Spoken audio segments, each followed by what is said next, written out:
Shalom. We're back again with another lesson. Before I begin this lesson, I'd like to begin by giving all honor, glory, and praises to Yahweh, Bahashem, Yahweh Shai, Bahashem, Recha Kwadash. I want to give double honors to my elders and apostles and elder bishops of Great Millstone who rule well, where I've learned this truth from. I want to say peace and salutations to you, Akim, you brothers out there laboring, pushing this word out in all truth and in sincerity, presenting your bodies as a living sacrifice, which is your reasonable service. I want to say shalom to you, Akwath, meaning you Israelite sisters that may be listening, and also to you Israelites that are scattered across the four corners of the earth. You may look like these other nations, but your seed line goes back to Abraham, Isaac, and Jacob, which is the chosen seed line. Shalom. So I'm going to play some clips for you just as we continue to watch and enjoy the Lord break these Edomites down. So without further ado, I'm going to play these videos. For U.S. service members aboard the USS Abraham Lincoln, the food situation is getting worse by the day. And for many of them, it is no longer just about bad food, but about not getting enough to eat at all. New images released this morning show just how serious things have become. One tray appears to have nothing more than a single skewer and a small serving of rice. Another looks like some kind of mush with 2 eggs. And that is all. According to a family member who spoke to Newsweek, the shortage has become so severe that one service member has already lost 17 pounds during deployment. U.S. military personnel are reportedly rationing food right now aboard carriers in the Middle East. And this is not just being reported on the Abraham Lincoln. Similar concerns are now being raised on the Tripoli as well. That is what makes this situation so alarming, because with the war still ongoing, packages cannot easily be sent into the region either. That means service members are not even able to rely on care packages from home. Supplies are running low, conditions are getting worse, and far more people should be paying attention to it. Spread the word and stay tuned, because there may be even more updates very soon. Facing major questions tonight about reports of American sailors jumping overboard from the USS Abraham Lincoln, which has now been deployed in the Middle East for 266 days. It's about 9 months, 9 months deployed. 250 of those days, not even with a land stop. This is because they are in the middle of Trump's war with Iran, and that war is taking a toll on sailors aboard who've complained about not having enough food. They've literally gone hungry, and we've heard these complaints, the lack of basic necessities. That includes toothpaste, deodorant, soap. And all of those things add up with an incredibly long deployment that keeps getting extended to dangerously low morale. There are 5,000 American sailors on board. But tonight, the Defense Secretary Pete Hegseth is denying the reports, saying they're simply untrue. Listen to what he told Newsmax when questioned about the reporting while traveling in Panama. Completely misrepresented. Listen, we make sure that every ship, every crew, every captain has everything we can provide them at every single moment. Some deployments are longer than others, and I have more respect and gratitude for those sailors As we just watched, the Lord is plaguing Esau's armed forces. The USS Abraham Lincoln is yet again having more trouble, right? So if you remember before, they were having trouble where the sewage was backing up and the toilets were overflowing, and you had the sailors walking around in basically sewage. Then you had rations, food rationing issues. Then you had the fire break out in the laundry room, to which caused them to divert the ship to park it to make the repairs on the ship. Now you're starting to hear news stories of sailors jumping overboard, right, to escape the harsh conditions. Like the Lord is really doing a number on that ship, right? You got soldiers reporting, mental conditions that they're going through now. And again, the Lord is just breaking these people down, right? So, the Lord did say that he was going to do this. He was going to break these Edomites down. So that's why I'm in the book of Malachi. I'm going to start to read from chapter 1. So this is Malachi chapter 1. I'm going to start from the top, verse 1. It says, the burden of the word of the Lord Yahweh to Israel by Malachi. Right? It says, I have loved you, saith the Lord Yahweh. Yet ye say, wherein hast thou loved us? Because the Israelites were making a point that they're constantly being punished and they're constantly going into captivity under these other nations, and they're saying to the Lord, like, you say you love us, but why do we feel that you ain't dealing with us really, But then the Lord responds by saying, was not Esau Jacob's brother, saith the Lord Yahweh? Yet I loved Jacob and I hated Esau. and laid his mountains and his heritage waste for the dragons of the wilderness, right? So the Lord shows you there that he loved Jacob and he hates Esau, right? He says he laid his mountains and his heritage waste for the dragons of the wilderness, meaning he scattered him, like kicked them out. They run him out the lands, you know. Now, verse 4, so as we continue reading, Malachi 1 and 4, it says, whereas Edom saith we are impoverished, meaning they were run down, like they were struggling, they were going through it. It says, whereas Edom saith we are impoverished, but we will return and build the desolate places. And this is the pride of these Edomites. Like, we're going to return, you know. You see how they are in America, make America great again, you know.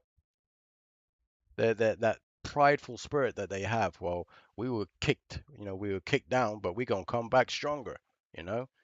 But it says here, as we continue reading, it says, thus saith the Lord Yahweh of hosts, it says, yet they shall build, but I will throw down, and they shall call them the border of wickedness, and the people against whom the Lord Yahweh hath indignation forever, right? So the Lord said that they're going to build, but he's going to throw down, right? He says he's going to call them the border of wickedness, right? The border of wickedness, the place where wickedness begins is with them, right? So these Edomites are wicked people, and the Lord's going to call it out. And that's why you see on social media these days, right, how everybody's constantly calling out these Edomites.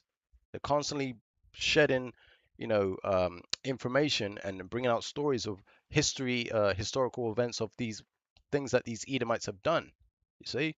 So they're the border of wickedness. It says, and the people against whom the Lord Yahweh have indignation, which indignation is his righteous anger. It says, which it says, against whom the Lord Yahweh have indignation forever. And that's forever. The Lord hates them forever.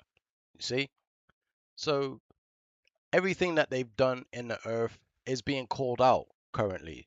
You had Pete Hegseth on that ship trying to say it was all fake news. I mean, images don't lie, man. You got sailors on board taking images and posting it to the internet. That's not fake news. That's shining a light on the lies that you guys tell. You see? So, everything that you've done in the earth is being called out, and everything that you're doing is being thrown down. Like your ships, your prized, battleships are going through these issues right now. And you got sailors jumping overboard because it's like just horrible conditions.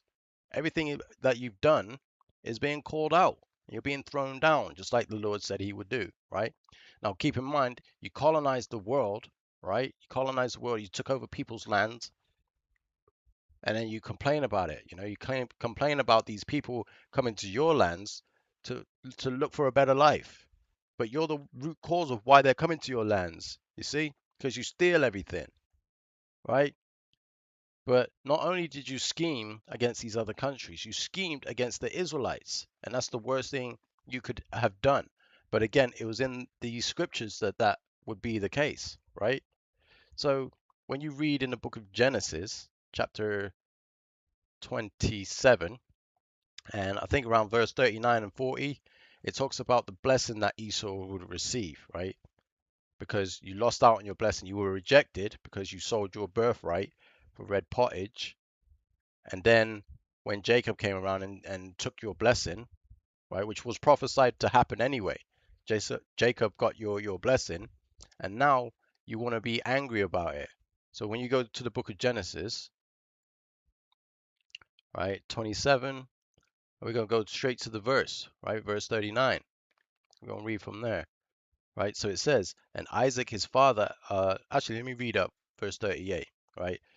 So after this point, Jacob has just received the blessing and Jacob was gone, right?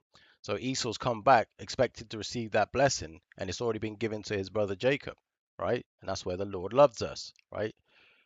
Verse 38, this is Genesis 27:38, it says, and Esau said unto his father, hast thou but one blessing, my father? Bless me, even me also, O my father. And Esau lifted up his voice and wept. So Esau cried like a baby, understanding that, the blessing is gone to Jacob, and that blessing meant that Esau's ultimately going to end up serving the Jacob and the Israelites. You see, so as we continue reading, and verse 39, it says, And Isaac his father answered and said unto him, Behold, thy dwelling shall be the fatness of the earth, right? And of the dew of heaven from above. You see, so Esau's blessing was the fatness of the earth, to which he obtained through his colonization, right? The colonization period where he's going around the world, conquering all these other nations, going into their nations, stealing their land, oppressing the people. That's what he's known for, right? Verse 40 says, And by thy sword shalt thou live, and shalt serve thy brother, and it shall come to pass when thou shalt have the dominion, which is what they have now, the dominion, says that thou shalt break his yoke from off thy neck. Verse 41, it says, And Esau hated Jacob because of the blessing wherewith his father blessed him. And Esau said in his heart, The days of mourning for my father are at hand. Then will I slay my brother Jacob. See? And this is what you did. So we're going to go to the book of Psalms. We're going to jump over to the book of Psalms, right? And we're going to go to Psalm 55. We're going to jump to verse 20, right? And this is what it says. It says, He hath put forth his hands against such as be at peace with him. He hath broken his covenant. And this is what these Edomites are known for. Going into other people's lands, coming humbly and crouching, and then taking over everything there and conquering and oppressing the people. This is what they're known for, right? So Psalm 55 and 20, I'll read it again. It says, He hath put forth his hands against such as be at peace with him. So everybody that was peaceful with him, he turned against. It says he hath broken his covenant. So every treaty that he made, everything that he put in place, he turned his back on it, right? Verse 21 says, The words of his mouth were smoother than butter. It says, But war was in his heart. His words were softer than oil, but yet were they drawn swords, right? Because his blessing was the sword. You see? So it says his words were smoother than butter, right? But war was in his heart. So war was in his mind. And since America's creation or inception creation, he's been at war 250 years, and probably about 10, 20 of those years is the only time he hasn't been at war.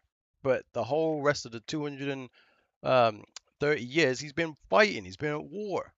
He's at war right now. And this is why the Lord is throwing him down. You see, the Lord is throwing down his kingdom.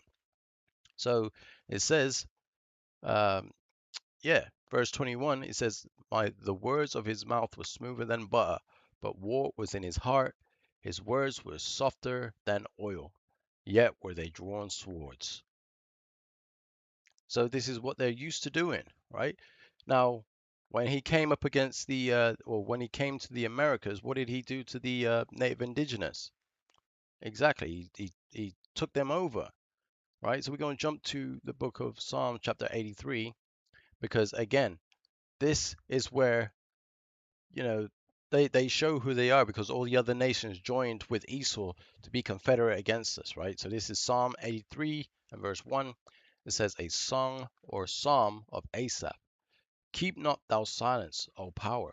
Hold not thy peace, and be not still, O power.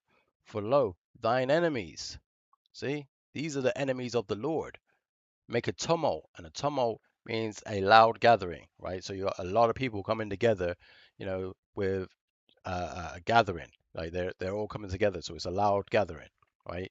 It says, and they that hate thee have lifted up the head, right? So they've all made themselves known that they hate the Lord. It says, they have taken crafty counsel against thy people, and thy people are the Israelites. See? It says, they have consulted against thy hidden ones.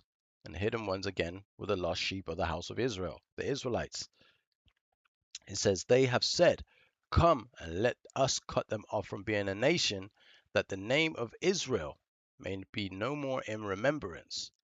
See? Verse 5, Psalm 83 and 5, it says, For they have consulted together with one consent. So they've all come together with one consent. Keep them from knowing who they are. It says they are confederate against thee, meaning they're all in agreement. All these other nations that came with Esau, Edom, are in agreement to keep us from who we are, from knowing who we are. So that's, well, it's going to name it now. So when we get to verse 6, it says the tabernacles of Edom, the Edomites. So Edomite is public enemy number one. You see? Then it says, and the Ishmaelites. So your Arabs, right? Then it says of Moab, right? So you have the so-called Chinese, right? The Moabites are the so-called Chinese. It says, and the Hagarenes, these are an African nation, right? It says Gabal and Ammon. Ammon's the Japanese, and Amalek. Amalek being the small hats, yeah, the ones the chief house of the house of Esau Edom. They have the chief house, which is Amalek.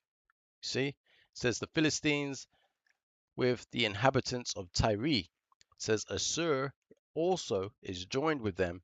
They have holpen the children of Lot, Selah, meaning all these other nations have come up against us to stop us from knowing who we are, to keep us from the truth, to basically profit off of our labors.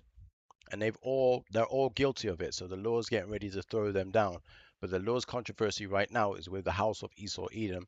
And then when Yahushua comes back, he's coming after these other nations. That's why it says, he comes with many crowns because he's going to be taking down these nations, these other nations, right? Starting with the house of Esau Edom. They come into everybody's lands, and the pride of these Edomites. Let me go back to Psalm 49.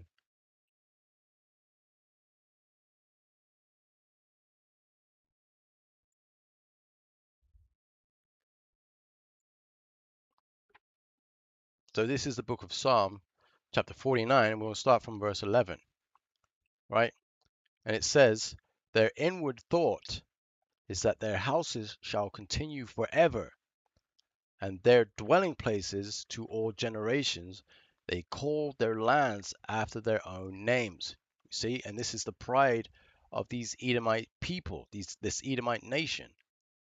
They're so full of themselves that they believe that their houses will continue forever, that they name their lands after themselves, right? But what did the Lord say? When we go back to the book of Malachi, it said it says they're going to come back and build, but the Lord's going to throw them down. So the house is not going to continue forever because the Lord's going to throw them down. You see? So I'm going to jump over now to the book of 2nd Ezra, chapter 6. This is in the Apocrypha, chapter 6, and we're going to read from straight to the point, verse 9, right? It says, for Esau is the end of the world, and Jacob is the beginning of it that followeth. So right now we're at the end of the world because we're starting to see the downfall. We're starting to see the Lord overthrow this man's society that he's built. That this society that we're living in today, we're seeing that being overthrown. Like the Edomites are being exposed on a high level. Nobody likes these people, right? And when you read in the book of Obadiah, it says, thou art greatly despised, right? Roughly paraphrasing, but it says that thou shall be very despised, meaning that they're not liked anywhere they go. People are always turning against these people. But it says, for Esau is the end of the world, and that's how we know we're at the end. But it says, and Jacob is the beginning of it that followeth. That means that the Israelites we got next. So when Esau, Edom, and that nation falls, the Israelites are going to be in rulership. The Israelites are coming up, right? Now I'm going to read one last scripture. I'm going to close it out there. So this is in, matter of fact, let me go back here. So this is the book of Isaiah. We're going to read chapter 14. So this is the book of Isaiah, chapter 14, verse 1. It says, for the Lord Yahweh will have mercy on Jacob, and yet choose Israel, and set them in their own land. And the strangers shall be joined with them, and they shall cleave to the house of Jacob, right? So the Lord will have mercy upon the Israelites, right? So that's the southern and your northern kingdoms, right? It says the it says will set them in their own land. But it says, and the strangers shall be joined with them. And the strangers are the Israelites that are scattered throughout the four corners of the earth. You know, the Israelite foreigners. That's who it's referring to when it says the strangers there, right? It says, and they shall cleave to the house of Jacob, because they're going to be coming with us, because the Lord is going to have mercy upon them also, right? Verse 2, it says, and the people shall take them, right? So that means the people, the Israelites, shall capture them, capture the heathen nations, right? It says, and bring them to their place, and the house of Israel shall possess them in the land of the Lord for servants and handmaids. This is the other nations, right? The heathen nations, the ones that were enemies that had that tumult and came up against the children of Israel. They're all going into slavery, right? It says, and they shall take them captives, whose captives they were, and they shall rule over their oppressors, right? So the elect of Israel will possess the other nations, starting with the Edomites first, right? Because we were in their captivity first, right? So I've got a precept here. So in the book of, matter of fact, let me go here. The first Maccabees. First Maccabees chapter 2. We're going to read from verse 8, right? So it says, her temple is become as a man without glory.